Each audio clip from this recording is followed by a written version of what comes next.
1985 November 5 Bhadrachala agency ప్రాంతం ఉలిక్కిపడింది. వామపక్ష ప్రజాస్వామిక వాదులంతా దిగ్భ్రాంతి చెందారు. ఆ రోజు సిపిఎం నేతలు బండారు చంద్రరావు, భీష్మారావు, కుంజాబజ్జలపై జీడిగుప్ప ప్రాంతంలో దాడి జరిగింది. పీపుల్స్ వార్ నక్సలైట్లు కిరాతకంగా అత్యంత పాశవికంగా దాడి చేశారు. ఆ దాడిలో కమ్రేడ్ భీష్మారావు అక్కడికే మరణించారు. కాబట్టి బండారు చంద్రరావు ఉస్మానియా హాస్పిటల్ హైదరాబాద్ లో సుమారు 38 రోజులు చికిత్స పొందుతూ కోమాలో ఉండి చనిపోయారు. ఆ మన్య ప్రాంతం అంతా, ఆ ఏజెన్సీ ప్రాంతం అంతా తీవ్ర విషాదంలో మునిగిపోయి, కానీ భీష్మారావుని, చంద్రరావు గారిని చంపగలిగారు ఈ పీపుల్స్ వార్ గ్రూప్ నక్సలైట్. కానీ మార్క్సిస్ట్ పార్టీ పునాదుల్లో ఒక్క ఇటు కూడా కదిలించలేకపోయారు. ఇప్పటికీ బండారు చంద్రరావు గారిని అక్కడ ఏ విధంగా చెప్పుకుంటారంటే ఆయన పోరాటాలు, ఆదివాసీలు ఒక వెట్టి చేయించి ఉండడం కానీ, మేకల పొల్లలు లేకపోతే ఏమన్నా అడవిలో కొంత హక్కులు అంటే పూడి వ్యవసాయ విషయంలో, అటవీ ఉత్పత్తుల సేకరణ విషయంలో, ఇంకా రకరకాల విషయాలు, అలాగే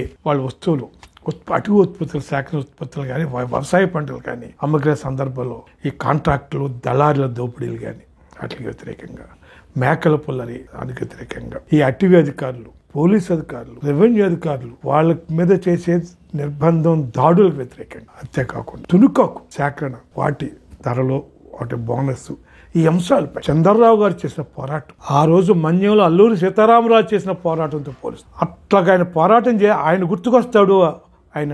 ఎందుకంటే అల్లూరి సీతారామరాజు సినిమా రిలీజ్ అయిన తర్వాత 1975 ప్రాంతంలో ఆ సినిమా చూసొచ్చిన మహిళలు చంద్రరావు గారి భార్యతో కలిసినప్పుడు ఆ సినిమా చూస్తుంటే చంద్రరావు గారు చేసిన పోరాటాలు గుర్తొస్తున్నాయి, ఆయన చేసే పోరాట పద్ధతి అదే మాకు గుర్తుకొస్తున్నాయి సీతారామ సినిమా చూసినట్టు. అంటే అంతలాగా ఆ ఆదివాసీల గుండెల్లో, వాళ్ళ గుడేల్లో తలగా ఆయన నిలిచిపోయాడు చంద్రరావు గారు. కాబట్టి భీష్మారావు ఆయనతో పాటు దాడి గురై చనిపోయే స్పాట్లో ఆయన సిపిఎంఎల్ సిపి గ్రూప్ లో, అంటే పొలారిటీ గ్రూప్ లో ఉంటే ఆయన యొక్క గుర్తించి ఆయన తీసుకొచ్చి ఆయనతో ట్యాకిల్ చేసి పార్టీలోకి తీసుకొచ్చి ఆయన్ని బాగా అభివృద్ధి చేసింది చంద్ర.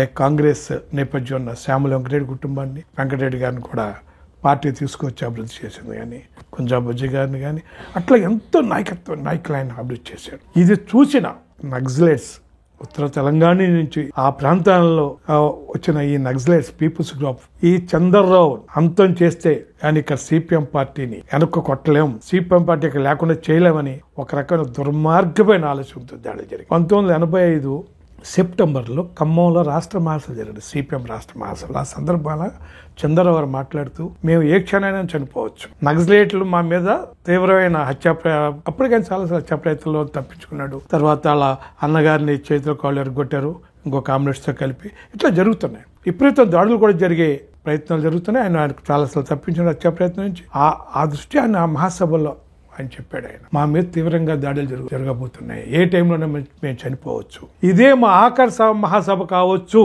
అని ఖమ్మం 1985 సెప్టెంబర్ జరిగిన సిపిఎం ఉమ్మడి రాష్ట్ర మహాసభలో ఆయన చెప్పడం జరిగింది. అట్లాగే ఆయన సెప్టెంబర్లో చెప్పాడు, నవంబర్లో ఆయన అమరుడయ్యాడు, దుర్మార్గంగా గురయ్యాడు. ఆయన వేసిన పునాది భద్రాచలం. చంద్రరావుని చంపగలిగారు, భీష్మరావుని చంపగలిగారు, కొంతమంది కాళ్ళు చేతులు కట్టగలిగారు, ఇంకా పులరామ, ఇంకా చాలా కొంతమందిని 13 దాకా అక్కడ కొంతమంది కామ్రేడ్స్ని అరెస్ట్ చేశారు నక్సలైట్ గ్రూప్ పీపుల్స్ వార్.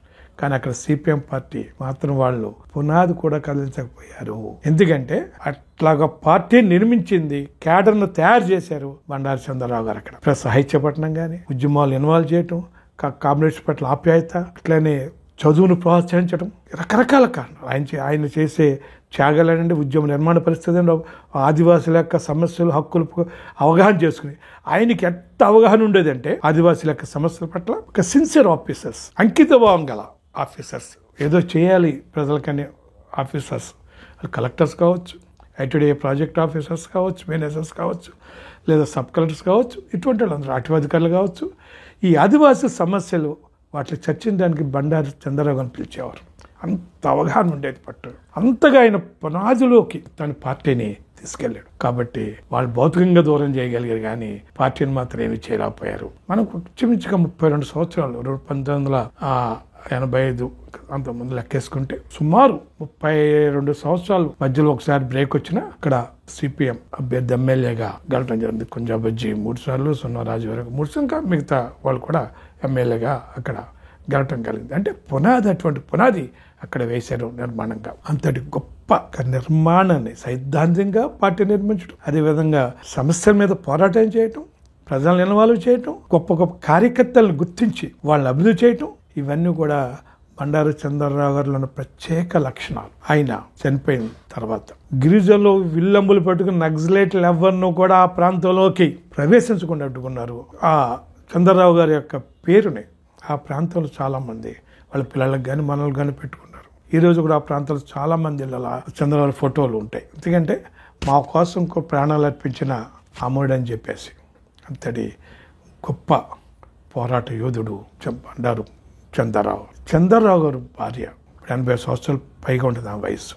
ఆమె ఈనాటికి పార్టీ సభ్యురాలు కొనసాగుతుంది. అంతేకాదు నిజంగా ఆమెని చాలా అభినందించాలి ఆ మహాతల్లిని. ఎందుకంటే తన భర్త సిపిఎం పార్టీలో పని చేస్తున్నందుకే కేవలం నక్సలైట్లు హెచ్చరించారు, నువ్వు సిపిఎం పార్టీని తప్పుకోకపోతే చంపేస్తామని హెచ్చరించడం కూడా ఆయన సిపిఎం పార్టీ నిర్మాణం కోసం కృషి చేశాడు, ఉద్యమాలు నిర్మించాడు. సిపిఎం పార్టీ కోసం ప్రాణాలు అర్పించి నక్సలైట్లను చంపేశారు. అయినా కానీ ఆ మహాతల్లి తన కుటుంబ సభ్యులందరూ కూడా పార్టీలో పనిచేస్తున్నారు. ముఖ్యంగా బండారు రవికుమార్, ఆయన తన కుమారుని భర్త చనిపోయినా కూడా, హత్యకు గురైనా కూడా తన కుమారుని పార్టీ పూర్తికాల కార్యకర్తగా పంపింది.